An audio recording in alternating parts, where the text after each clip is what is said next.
Father, salamat po, Panginoon, sa bawat pamilyang naririto. Thank you for each family, Lord. Thank you for each person who represents a family. I pray, Panginoon, that indeed, together, by the grace of God, that we would be able, Lord God, to live for you and serve you. I pray, Lord, for each person here who longs for their family to be with them, serving God, worshiping the Lord. I pray for each person here not to get discouraged nor to give up, but to fight the battle for their families at the home front, Panginoon. I pray that none of us here would throw in the towel and give up. Instead, we would fight the good fight of faith. We would persevere, Lord. So, Lord, would you uphold and encourage each one, I pray. May your Holy Spirit build each person up so that, Lord, by faith, they can continue to fight for their families. Because you love our families, Lord. And we thank you that you want to save them as much as you have saved us. Lord, we worship you and praise you as we continue to talk about this matter. Salamat po, Panginoon, for your guidance and wisdom through your word. Help us to continue to open up our hearts and to listen well, that we may learn your truths, O Lord, and be guided by your word so that we can truly fulfill our part and our role in the salvation of our families. Salamat po, Panginoon. In Jesus' name. In Jesus' name. Amen. Amen. Well, good morning sa inyong lahat. Kulang. Good morning. Ayan. Will you say to the person beside you, maganda ka pa sa morning, o mas gwapo ka pa sa morning. You know? Pero maganda pa rin yung morning. Okay. So, well, it's been hot lately. Ilan sa inyo talagang parusa, talagang init na init kaya? Taas ako, mainit na init ako. Wow. Sino hindi nakakatulog dahil sa init? Okay. Sino ang nagsasabi yung electric fan, hindi kayang labanan yung init? Sino nagsasabi yung aircon, talo sa init? Ako, makonti na lang. Sino sa naniniwalang malaki ang electric bill natin this coming May? Yay! Whether electric fan yan o aircon yan, I can only imagine kung magkano electric bill natin. Last month, medyo malaki na electric bill. But anyway, tuloy tayo sa series natin. We're talking about the family, home front, okay? And why the battle for your family starts with you, okay? And nakakadalawang Sundays na tayo for those of you na maaaring nailakay na namin kayo nakasama or wala kayo the past week or so. Of course, available sa internet yung mga previous sermons natin. Okay? Welcome din sa ating mga internet viewers right now. Hello? So, 2 weeks ago, ito yung sinabi ko sa inyo that you are God's strategy to save your family. Okay? When the Lord saved you, He did not just save you or He was not just thinking about you. Ang iniisip din niya is your family, your loved ones. Isn't that good news? Diba? Hindi lang ikaw ang mahal ni Lord. Amen? Mahal niya yung buong sambahayan mo, mahal niya yung pamilya mo, lahat. Okay? And so ikaw, tayo, we are God's strategy to save our families. Now, I don't want to put such a heavy burden sa balikat mo na para bang as if you're thinking, ako lang lahat. Hindi naman. God may use other people then. Okay? God will use people na who would be able to somehow get through your loved ones siguro, not necessarily you. Kasi alam mo, pagkapamilya mo, minsan mahirap ma-reach out, di ba? Pero somehow God is going to use other people in their lives. Pero importante doon is hindi tayo yung balakid, hindi tayo yung hindrance. That we do not become the stumbling block. Okay? That we become the kind of person na pag dumating na yung time na yun na somebody is sharing the Word of God with them, maalala ka ng pamilya mo, kapamilya mo, at positibo yung maalala na tungkol sa'yo. That's our goal. Amen?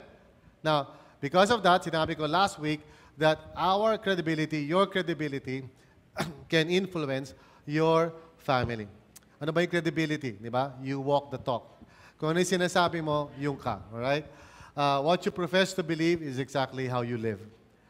Amen? But we all know, at alam naman natin yan, that nobody is perfect. Taas sa kamay who believes na he is not or she is not perfect. Okay, some of you did not raise up your hands. It makes me nervous. Pero lahat po tayo, we are all dealing with failure one way or the other every day of our lives. Normal lang yun na nagkakamali tayo. There are times na minsan, pag nangyayari yan, we don't want to face it, pero it's still the truth. Okay? May nasasabi ka, may nagagawa ka, may mga nararamdaman ka, may mga naiisip ka na minsan nakakasira ng kredibilidad mo. Amen? That's a fact. Alright? But we need to understand na it is God's will and purpose na isama yung aspect na yun ng buhay natin. Yung ating, sabihin natin, weaknesses natin. Yung failures natin. As part of the package. Parte yun ng package natin. That's who we are. Hindi mo pwedeng alisin yun. Okay? You're not just a person na merong mga positive virtues. You're also a person na merong mga negative things about you. Because God is still working in your life. Amen? Just this week, all right, I heard this tragic news na merong 301 miners who died, okay, in an accident, mining accident sa Turkey. 301 just lost their lives in an instant. Can you imagine that? It was such a tragedy, okay? I don't know if you've been reading the news. 301 miners were down below the earth, biglang nagkaroon ng sunog, at kumalat yung sunog, pati yung usok and everything, and they were all trapped doon sa ilalim, and they could not get out. 301 miners just lost their lives. But you know the sad part of this? No one was taking the blame. Walang gustong magsabi na somehow meron siyang kinalaman doon sa pangyayari nga. Everybody was pointing a finger. Nagtuturoan sila, all right? And that's very common whenever some tragedy happens, di ba? Turuan. No? Whenever something wrong happens sa mundo natin, it's very rare na makakakita ka ng anybody would come along and sabihin niya, ako may kasalanan. No? Okay? Most of the time, people will hide or people will point, okay, to other people na sila yung may kasalanan. Isn't that true? Okay? Even in our own lives, hirap tayo doon. Hirap tayong umamin sa mga sarili nating mga pagkakamali. There was a guy that I heard talk about this recently. His name is Joseph Greening. And he's a person na basically studying yung mga interactions ng mga tao sa isa't isa. And he came up with a term na medyo nosebleed, but I'll explain what it is. Sabi niya, there are moments of disproportionate influence sa buhay natin. Moments of disproportionate influence. O MDI. Okay? Ano yun? Moments of disproportionate influence. Yun yung mga pagkakataon, moments nga, di ba? Mga sitwasyon wherein maliit lang siguro yung sinabi mo, maliit lang siguro yung ginawa mo, pero yung consequence nun can be bigger than what you expected. Okay? Kaya nga disproportionate. Right? And maybe you can think of those instances siguro na, for example, a young person na may ginagawa siya, nagtatry siya mag-drawing, and here comes the parent, sabihin ng parent, anong klaseng drawing yan? Sabihin ng bata, dinosaur po. Dinosaur pa yan, parang puno. So, a small comet can have a tremendous effect upon a little child. Pwedeng lumaki yung bata na yung feeling insecure sa sarili niya. Not being able to try out things kasi napahiya siya ng bata siya. Alright? Now, maybe it happened to you. Maybe some of you dito nakaranas kayo ng ganung parang moments of disproportionate influence. In other words, somebody said something, somebody did something, somebody na malapit sa iyo, somebody na close sa iyo, somebody sa pamilya mo, said something, did something, tapos antindi ng epekto sa iyo. Until now, dala-dala mo pa rin yan. And I'm sure most of us dito will probably say, yes, it happened to me. But you know what? Here's the sad part. We have done the same thing. Okay? Each of us dito, for some reason, naging careless tayo, naging pabaya tayo. Siguro in the heat of anger, nagalit ka, nainis ka. Siguro stressed out ka. Siguro wala kang pera. Siguro kabuanan mo. I don't know. Siguro sinanibang ka siguro. I don't know. But yung moment na yun, you said something, you did something, akala mo wala lang, but it had a tremendous effect doon sa taong nakatanggap nung sinabi mo na yan. Alright? Now, as Christians, we all know we are not perfect. Amen? We are probably going to do something like that sooner or later kung hindi mo pa nagawa yan. Okay? How many of you, just to test, with all honesty, okay? Simula nung pinanganak ka hanggang ngayon, okay? So, depending kung ilang taon ka na, kung medyo 12 ka, 12 years lang yan. Pero kung matanda ka na, tagal na yun, 1, 2, 3, 4. Okay. What if, okay, I ask you right now, have you said something or did something sa isang taong close sa'yo na talaga you really regret na sana hindi mo sinabi, hindi mo ginawa? Alright. So yun ang sinasabi nitong si Joseph Greene na moments of disproportionate influence. And he's saying, he cited one particular situation, sabi niya, na whenever people go through some kind of failure, okay? Let's say, failure ng ibang tao. And you saw it. Alright? Sino sa inyo this week may nakita kayong failure sa ibang tao? Meaning, something may ginawa sila hindi mo gusto, nainis ka, nairita ka. Okay. So, sabi ni Joseph Greene, what you do during that situation, alright, can have a tremendous impact na beyond sa maaring ma-imagine mo. Okay? Now, ang tanong niyan is, if you were that person, if you did that, ano yung ginawa mo? Ano yung ginawa mo? And I remember another person, Ken Blanchard, sabi niya, kapag masyadong mahaba, okay, yung recognition mo between the time na may nagawa kang mali, doon sa time na hinarap mo yun, tinanggap mo yun, and you did something about it, pag masyadong matagal yung distansya nun, yung what could simply be a weakness can easily turn out into wickedness. Meaning, pag ang isang tao parang hirap na hirap siyang, accepting yung kanyang failure o harapin yon at magkaroon ng corresponding na pagsisisi, repentance, or whatever, o at least man lang sorry po. Okay? Pag masyadong matagal yung masyado kang, parang dinedelay mo yon, after a while, yung bagamat weakness mo yon, after a while, na-interpret ng tao na ugali mo na yan. Na karakter mo yon. Na ganun kang isang tao na gumagawa ng mali pagkatapos hindi mo hinaharap. In fact, ang dalawang kadalasang problema natin whenever we fail, okay, is pride and fear. Every time na may nagawa kang mali, okay, na I know, siguro matitake ako ng survey this week, okay, some of you said something sa asawa mo, sa anak mo, kapitbahay mo, or whatever, okay, na medyo nakasakit, naka-offend, nasaktan yung tao. Okay? Or some of you did something. May ginawa ka, may kinuha ka, meron kang hindi ginawa, or whatever, and that person felt offended. Pride and fear are the two problems na kailangan mo i-face. Kasi when you're so prideful, hindi mo aaminin yun. So sobrang taas ng ere mo, you would not be willing to say, I'm sorry. Ang ganda ng words na yun, ano? I'm sorry. Yung iba sa atin dito, hirap na hirap sabihin yun. Minsan, pag may nagawa tayong mali, sasabihin natin doon sa taong nasaktan natin, wala na yun, ha? Sabihin mo sorry. Basta wala na yun. Sabihin mo lang sorry. Sorry. I mean, it's so hard, and yet it's so powerful. Diba? And fear can also get in the way. Kasi natatakot ka, baka mamaya sabihin nila, mahina ka, o baka interpretin ng mga tao yung willingness mo na umamay, parang sign na hindi malakas ang personalidad mo, baka kaya-kayanin ka lang nila, baka abusuhin ka nila, di ba? Yung mapasok sa isip mo so you don't say anything. And so what happens is, if you're a Christian, and you're like that, nagkaroon ng pagkakamali, and we all do that, amen? Di ba? Tama ba yun? Am I the only one na nagkakamali dito? Lalo na sa pamilya? Hello? Ako lang? Talaga? Iniwan niyo ako? Taas sa kamay. Kakamali din ako sa pamilya ko.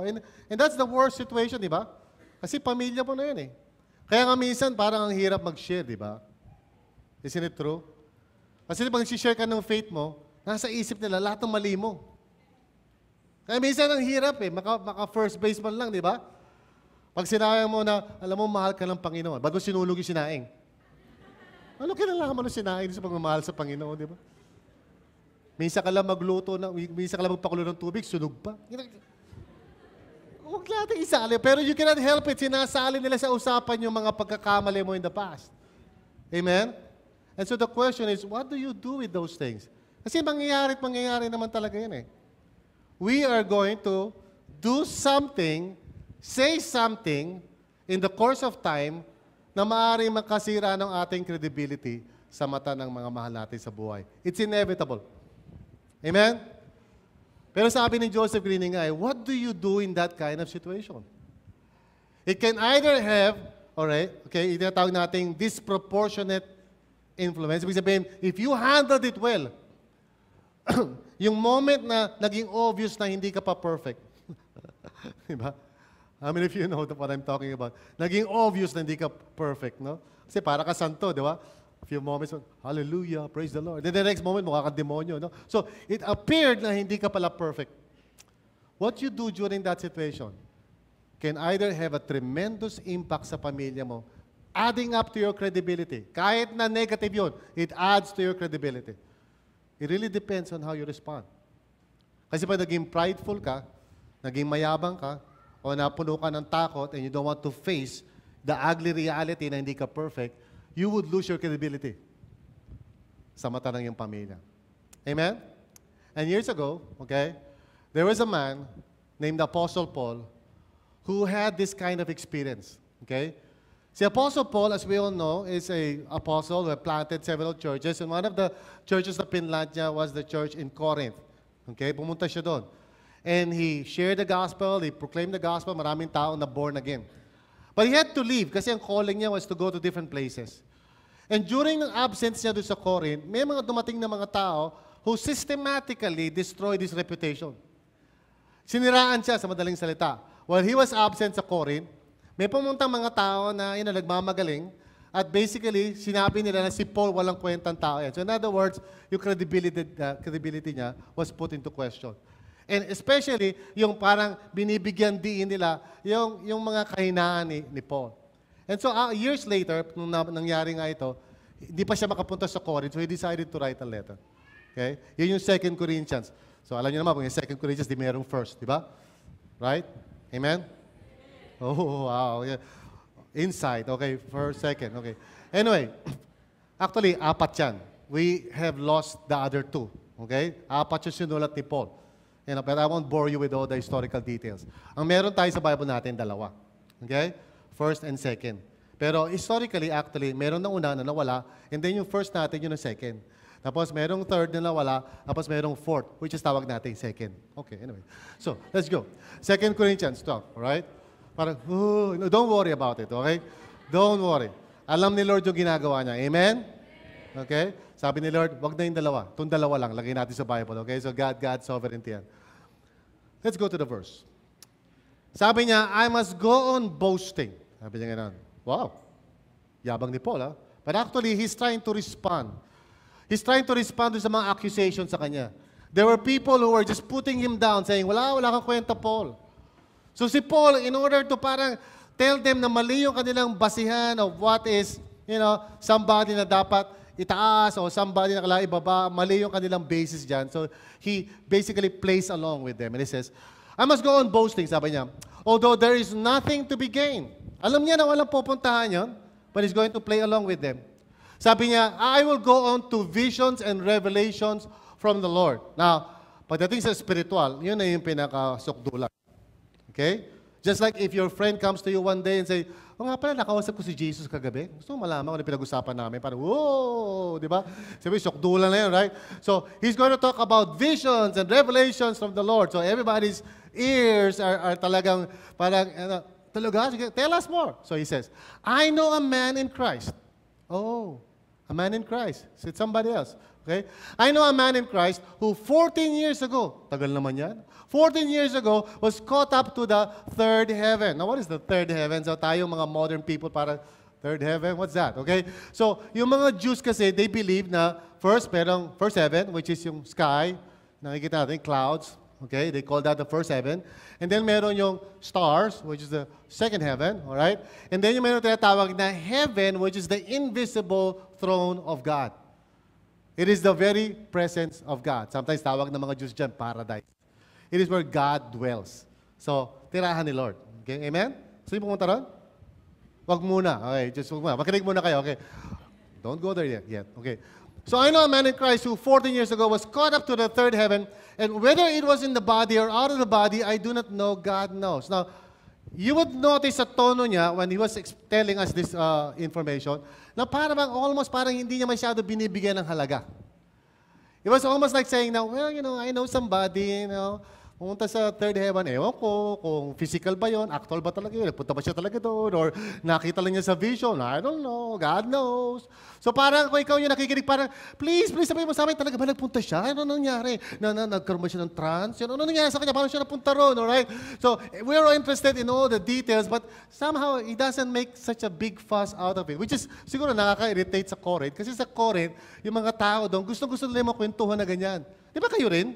Right? Di ba, minsan pag nanonood tayo ng TV or whatever, di ba, merong mga kwento tungkol doon sa, alam niyo yung NDE? How many of you have heard of NDE? Yung near-death experiences. Di ba, na-flatline siya sa ICU, and then, meron daw siya nakita, lumulutang daw siya, pumunta daw siya sa isang lugar, maliwanag, mahabang road, doon sa dulo naman, nandun si San Pedro, at sabi sa kanya, saan yung manok ko, or something. Okay, so, tuwa tayo sa mga kwentuhan ng we are very interested in that, di ba? Anybody who talks about, things na parang spiritual, talaga. Ayaw natin yung mga mumu, yung mga white lady, yuko niya, takot ako. Pero mga tungkol kay Lord, parang sige, kwento mo. Uy, alam mo, kinalabutan ako, parang daranam ako, may kumausap sa aking angel. Talaga, angel, please, kwento. So the Corinthians were like that. They were very eager about such things. And Paul, in telling the story, parang, may kilala ako, nakita ng mga revelations. Wala lang, ewan ko. Okay. So he's intentionally just parang making it not really that important. Okay? And he goes on. And I know that this man, sabi niya, whether in the body or apart from the body, I do not know, but God knows. Paul, ano ka ba? Medyo kulang ka na ba sa memory? Kakasabi mo lang nun eh. He's repeating it. He's saying again na, well, meron akong kilala. Alala ko ito si PJ. May kilala ako, na, hindi ko alam kung naranasan niya ito ng actual, kung pumunta ba siya talaga sa heaven, o nagkaroon lang siya ng vision, ewan ko, God knows. And then he says, was caught up to paradise and heard inexpressible things that no one is permitted to tell. Dun, dun, dun, dun, dun, dun, dun, dun, dun, dun. Can you sense parang yung mga taga-Corinth parang, anong sinabi? Si Paul naman, lang, nakadidig lang siya ng mga malulupit na revelations. Anong sinabi? Wala lang. He's not even saying kung ano yung mga yon. Kung ikaw yung nandun, parang narinig mo ito, parang, please, Paul, pakikwento mo sa amin. Meron mo siya sinabi, magugunaw ba mundo sa 2015? Please tell us. Wala. So he goes on. I will boast about a man like that, but I will not boast about myself, except about my weaknesses. Oh, wait a second.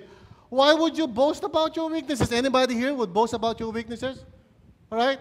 I mean, punta ka ba sa mga kaibigan mo, hoy, nga pala ha, may anghit ako. Yun ang gusto ko lang ikalat sa inyo lang. Pakibalita nyo nga sa buong mundo. You don't boast about your weaknesses. In fact, you try to hide your weaknesses. Di ba yun ang normal yan? If there's something about you na parang nahihiya ka, di ba ayaw mo nga ipaalam yun? Di ba pag yung kuko mo sa paa, yung talagang tipong humihinga parang luya o hindi mo maintindihan, ayaw mo magsandalyas, ayaw mo ilabas yan, di ba? Pag meron ka isang malaking block dito na gano'n, well, like ka magsusuot ng, I don't know, di ba? Ako years ago, there was a couple, I think I told you this story. Na I really wanted to reach out for the Lord. Okay? Ngayon, na Kristiyano na sila. Pero years ago, hindi pa sila Christian. And we went to Zambales para doon ko sila talagang tututukan talaga si share ng gospel. Mababaw pa lang ang namin friendship namin. Hindi pa kami ganun kalalim. So they don't really know much about me except pastor ako. So, titingala ako, di ba? Parang, wow, hindi sa matangkad ako, pero wala kami ng height. Pero titingala nila akong ganun. And okay naman, that's good. But, yan na doon sa may pintuan. So ako naman parang, praise the Lord, bag, So yung pinto ko, sabi ko, So pagbukas ko, parang na-imagine ko, yung kamay niya, humihinga-hinga nga, jug, parang sa cartoons, parang, hinihipa ko, so sorry. Tapos yung wife ko, sama ng tingin sa akin, paano natin masishare niyan? Paano mabuborn na ganyan? Hindi ko alam, alright, so, in Jesus' name, pagalingin mo, palitin mo yung mga daliri, hallelujah. Okay. So anyway, nakarating na kami dito sa Zambales and hindi na lang ako masyadong kilala and of course, tulog lahat kayo, puro couples kami, tulog kami sa kwarto. They don't know much about me. So nagkatulugan na, pagod na ako, biyayang haba, so inantok na agad ako, nakatulog na agad ako. And no one has yet among that group seen me sleep. Kinabukasan, mga kapatid. Lahat sila nakangiti. Sabi ko, ba't kayo nakangiti? Meron bang blessing from the Lord? Hindi, pastor. Nung natutulog ka, para ka palang dinosaur. Ang ingay mo. Sabi namin kay Pastor Regina, itulak mo nga yan si pastor para medyo mawala yung hilik. So, hiyang-hiya ako sa sarili ko. Paano pa sila mananampalataya sa isang pastor na parang kung humilik, parang dinosaur? So sabi ko, Lord, thankfully, God is merciful. Na-born again naman sila. Amen. Hallelujah. Pero hindi mo pinagmamalaki yung mga kahinaan mo eh. Amen? Diba? As much as possible, you try to cover them up. Diba? Lalo na pag yung mga bagay na parang, alam mo na parang weakness mo yan. But Paul, sabi niya, I will not boast about those things, but instead, tukos sa akin, I will boast about my weaknesses.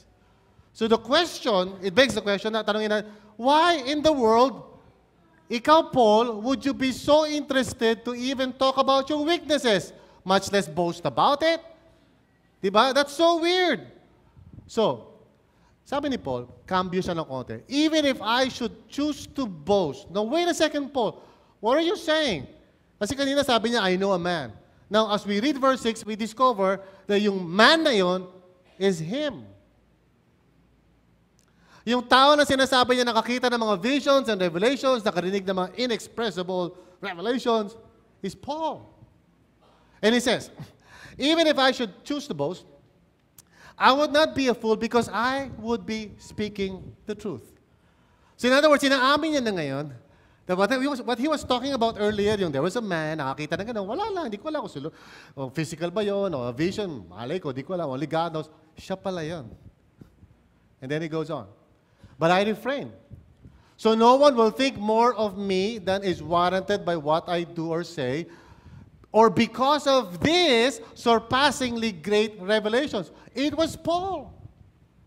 Are you listening?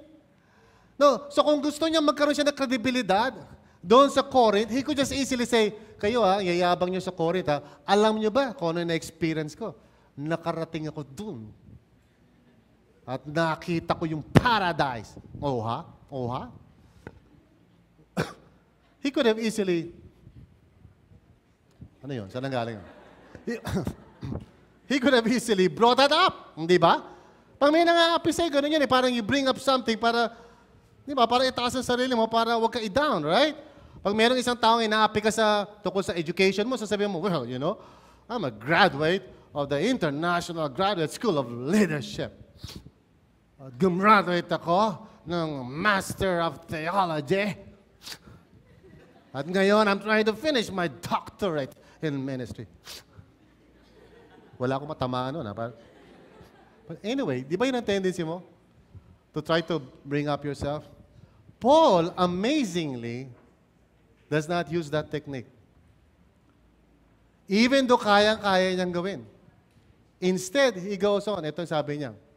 Therefore, in order to keep me from becoming conceited, because it's very normal para maging conceited ka pag may ganun kang experience. Right? Di ba?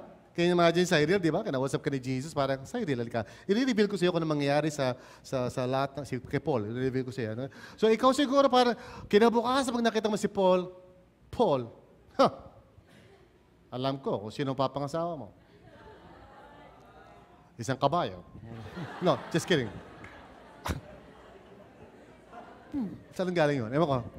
Therefore, in order to keep me from becoming conceited, sabi niya, I was given a thorn in my flesh.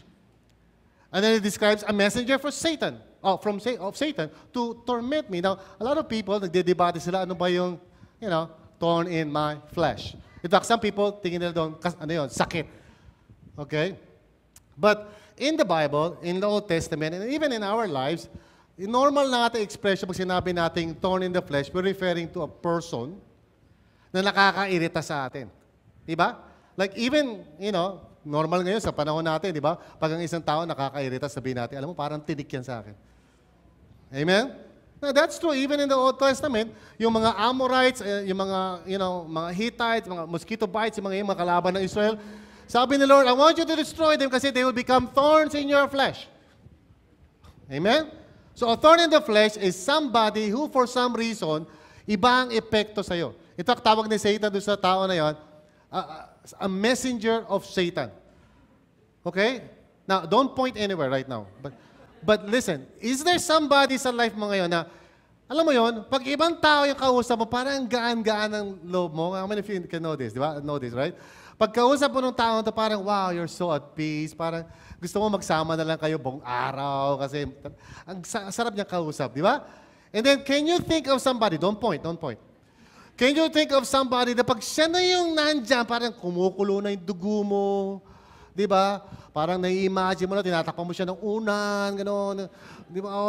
Parang, oh, Lord, kunin mo na siya, o pwede ba siya isoli sa nanay niya, or something, di ba? How many of you know a person like that? Maybe in the office, maybe at home, or somewhere. Come on, be honest. Huwag kayo titingin. Basta kunyari lang, dead mo lang. May kilala akong gano'n. Okay. Huwag ka titingin na, may kilala akong gano'n. Huwag gano'n. That's bad. Okay. May kilala lang akong gano'n. Yeah, please. Okay. Thank you. Thank you. Hindi ikaw yun, ha? Hindi ikaw yung messenger of Satan. Thank you. Okay. So, si Paul was telling an experience sa kanya. Sabi niya, merong thorn in the flesh sa buhay ko na somehow, itong tao na to, tinotorment ako. Okay? So, hindi to mentor, tormentor. Ito yung tao na, ewan ko ba, yung mga kausap siguro ni Paul, parang lahat ng mga negative sa kanya lumalabas. Can you relate to that? Meron ba mga tao na yung pag sila yung kausap niyo, parang lahat ng mga negative na akala mo wala na, lumalabas sa'yo? Diba? Nagagalit ka, minsan, baka napapamura ka pa, whatever, no? Merong way yung tao na yun. Meron siyang style ng pananalita. Na pag binitawan niya, parang hindi mo matiis, kundi, walang yaka! It just triggers the worst in you. You know that? And sabi ni Paul, ganito, 3 times I pleaded with the Lord. Now, I believe it's not really literally just 3 times. Parang, Lord, tanggalin mo yun. Lord, tanggalin mo yun. Lord, tanggalin mo yun. Okay, tapos na. No. I believe it's a figure of speech ng ibig sabihin maraming times. Okay? 3 times I pleaded with the Lord to take it away from me. For some reason, pinag-pray siya ni Paul. Sabi niya, Lord, please, itong tao na to, tinik sa laman ko. Alisin mo na siya. Nahihirapan ako. So, I can imagine siguro si Paul, bilang an apostle, every time na dumarating yung tao na yun sa life niya, parang nawawala yung pagka-apostle niya. Amen? Siguro yung mga worst side of him lumalabas. Siguro kung sa ibang sitwasyon, pag iba yung kausap niya, parang siguro napakabait niya. Di parang, brother, sister, God loves you. He has a wonderful plan for your life. Di ba? Pag yung tao na yun, God hates you. You know? So, alam niya eh. So, pinagpe-pray niya. So, but he said to me, in other words, si Lord yung nangusap sa kanya, my grace is sufficient for you. So, sagot sa kanya ng Panginoon, Paul, don't worry. Yung grace ko, which is more than just the attitude of God, it has to do with the supernatural power of God present sa life ni Paul. Sabi niya, yung grace ko or my power, sapat sa'yo, sufficient. And then he adds, for my power, which is grace din niya, is made perfect in weakness. In other words, sa kahinamang niyang Paul, yung power ko is able to work more fully and fulfill its purpose. Therefore, conclusion ni Paul, I will boast all the more gladly about my weaknesses, so that Christ's power may rest on me. I will not boast about yung mga supernatural experiences. And, people will always do that. Diba? Sasabihin ng mga tao, alam mo, sa church namin, pag ginawa ka ng pastor namin, bumabaksak siya. O, ikaw, meron kayo niyan. People will try to boast about, supernatural miracles, doon sa experience nila. Alam mo, meron ako isang friend, may sakit siya, hinawakan ko lang siya, sabi ko, in Jesus' name, gumaling siya agad. Grabe. Ang lupet. And we all boast about those things. Pero sabi ni Paul, I don't boast about such things. I will boast about my weaknesses, sabi niya. That's what I'm going to talk about, how weak I am. And then he says, that is why, for Christ's sake, I delight in weaknesses, in insults. Who delights in insults? Pag nai-insulto ka ng mga tao, sinasabihan ka ng masama, wow, I'm so happy. Sinasabihan nila ako ng masama. Hindi ba, nagre-react ka negatively. Pag sinasabi nila na ganito ka, ganyan ka, sama-sama ninyo. Di ba, magtatampo ka, mag-iimo ka, pupunta ka sa isang kanto, ayoko na mag-church, That's your normal reaction. Sabi ni Paul, I rejoice in it. I boast about it. Sabi niya, in my hardships, in persecutions, in difficulties, nag-cite lang siya ng mga example. It could be anything. Kung i-apply sa buhay natin, it could be yung minsan yung nahihirapan ka makipag-deal sa parents mo kasi parang hirap silang palakihin kasi magulang sila, tapos ang gulang nila. So, or maybe it's your brother or your sister or your friend or maybe yung anak mo, parang pagkatapos mong alagaan, higupin yung sipon nila nung bata sila, ngayon sinasagot-sagot ka na, parang gusto mo tuloy, parang, saan ka pa lang galing? Kung di dahil sa akin, hindi ka buhay ngayon. Sasabihin ng anak mo, bakit nyo pa ako nilabas? Dapat nga di kita nilabas. So sigawan na kayo. You're thinking parang, Diyos ko Lord, bakit ganito yung anak ko? Pagkatapos ang lahat ng sakripisyo ko. Maybe you're going through a lot of weaknesses in your life right now. And maybe naiinis ka sa sarili mo because ayaw mo lumabas yung mga bagay na yan eh. Amen? Ayaw mo namang sumagot eh. Hello? Kaya lang napapasagot ka eh. Kasi yung tao na yun, kung magsalita, akala mo ganun-ganun na lang. Ang sakit, Kuya Eddie. Ayaw mo naman talagang, yung wag na masyado magstay sa bahay. Gusto mo naman talaga magstay sa bahay to be with your family. Kaya lang ang gulo sa pamilya mo eh. Ayaw mo naman gawin yung mga nagagawa mo ngayon, pero nagagawa mo eh. So sabi ni Paul, I'll rejoice in these things. You know why? Kasi na-realize niya. Ito yung na-realize niya. Na even if we fail, Christ will still prevail. Whatever weakness meron ka, the grace of God will still work in your life to help you overcome them. There is hope. So kahit na ikaw ay merong kahinaan, huwag kang mag-alala. Hindi tapos ang laban. By putting your hope in the Lord, alam mo na God is at work in your life. Pero, Pastor, maybe you're thinking, anong gagawin ko pag masyado naging obvious na sa mga tao na hindi ako perfect? Pag may nagawa ako, napasigaw ako, napamura ako, ayoko naman yan. What do you do? Let me tell you what you should do. Okay? What should we do when we fail? Very quickly now. First of all, I think ang dapat mong gawin is to focus on God's faithfulness, not yours. Amen?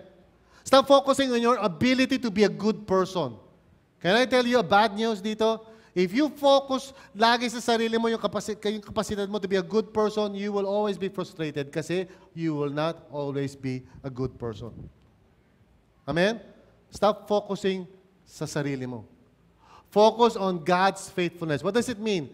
You know that God is faithful. At kung tinawag ka niya, He will fulfill His promises. Kung sinabi niya na He will transform you to the image and likeness of His Son, let me tell you something, baka di niyo alam ito. God is more committed to change you than you to change yourself. Trust in Him. Amen? Pangalawa, admit and ask forgiveness. Huwag kang magpa-ere. If somebody tells you, alam mo, mali ka doon, listen and say, okay, I think mali ako doon. Ang problema natin mga mananampalataya, we're so prideful. And I know sometimes mga tao mabibigla pag kinorek mo sila at sinabi agad nila, ganun ba? Sorry ha. Nagugulat ang mga tao because you are so humble about the whole thing. Hindi yung bakit? Ano ba? Kasalanan ko ba yan? Ako ba lagi may kasalanan dito? Lagi na lang ba ako masama? Bakit kayo? Wala ba kayo kasalanan? Ako lang ba lagi may kasalanan? Ha? And so when you do that, you don't earn credibility. Pag may pinoint out sa iyong mali, pakinggan mo. And if it's true, mag-sorry ka. Umamin ka. Diba? I'm sorry. Mali ako doon. Can you imagine yung mga young people dito? Can you imagine yung mga magulang niyo? Kasi di ba yung mga magulang natin, minsan, pag meron silang ginawang mali, ayaw nilang aminin. Di ba? Sabi nila, magulang ako eh. Kaya magulang ako. So, imagine one day, yung magulang mo, yung parents mo, nung na-realize na lang mali sila o nung sinabi mo parang mali naman kayo dyan, hindi naman totoo yan, immediately respond sila, anak, I'm sorry. Siguro yung mga kabataan dito parang hihimatayin lahat sila. Parang, wow, it's a miracle. O mga parents, imagine nyo yung mga anak nyo, di ba? Pag medyo may kinokorek kayo sa kanila, imbis na magdadahilan sila, bakit? Alam ko naman ang ginagawa ko. Bakit? Sino ba? Pag kinorek mo sila, sasabihin ng mga anak nyo parang, Mommy, Daddy, salamat po. I'm sorry. Siguro yung mga parents parang atakihin na, parang, ano nangyari sa anak ko? Sinaniban. You see, admit and ask forgiveness. Pangatlo, invite them to help you in your journey of faith. Sabihin mo sa kanila, may workout pa si Lord sa life ko eh. Can you help me? Can you keep me accountable? Pag nakita niyo itong bagay na ito sa akin, can you tell me? Ewan ko, may impress sa'yo ang pamilya mo, kahit hindi sila mananampalataya. If you, a Christian, would actually tell them, please help me, tulungan niyo ako, kasi hindi ko naman gusto sumagot eh. Kaya lang, may problema pa ako dito. Would you just hold me accountable on this? I mean, your family will just be impressed. Sabi nila, wow, nagbago na talaga yung anak ko. And then finally, live with integrity from then on. Kung ano yung sinasabi mo, gawin mo. Pag sinabi mo na, Ma, Pa, simula ngayon, ibabalanse ko na yung time ko. Hindi ako puro sa mga barkada. I'll spend more time din sa bahay para tumulong dito. Do it. Don't just promise. Amen? And just in case baka makalimutan nyo, let me just summarize that. When you fail, first, focus on God's faithfulness, not yours. Pangalawa, admit and ask forgiveness. Pangatlo, invite them to help you in your journey of faith. And then pang-apat, live with integrity from then on. Easy to remember, right? Amen? So once again, tandaan natin to. Even if we fail, Christ and the gospel and the kingdom of God will always prevail. Huwag kang susuko kahit na mag-fail ka, kahit magkamali ka. You can actually use that as a platform to earn more credibility. Amen? Kahit nagkamali ka, if you respond well, kung meron kang humility, kung meron kang kababaan ng loob to say, I'm sorry, Mom, I'm sorry, Dad. If you do that, kahit nagkamali ka na, you will earn credibility in the eyes of your family. Kesa yung nagmamalaki ka at nagdadahilan ka. Humble yourself, and the Lord will lift you up. Amen? Did you learn something today? Hallelujah. Let's all just stand up right now. Ulit, survey lang. Ilan sa inyo rito ang hindi perfect? Just to make sure, baka, okay, that's good. Sabi mo sa katabi mo, hindi nga pala ako perfect. Sagutin mo naman siya, matagal ko nang alam yan. But every time na yung bad side mo lalabas, how you respond will have a disproportionate influence.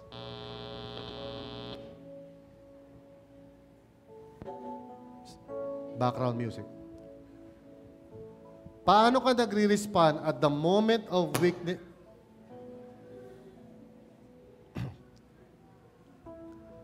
Paano ka nagre-respond at the moment of weakness will determine kung magkakaroon ka pa ng mas higit na kredibilidad.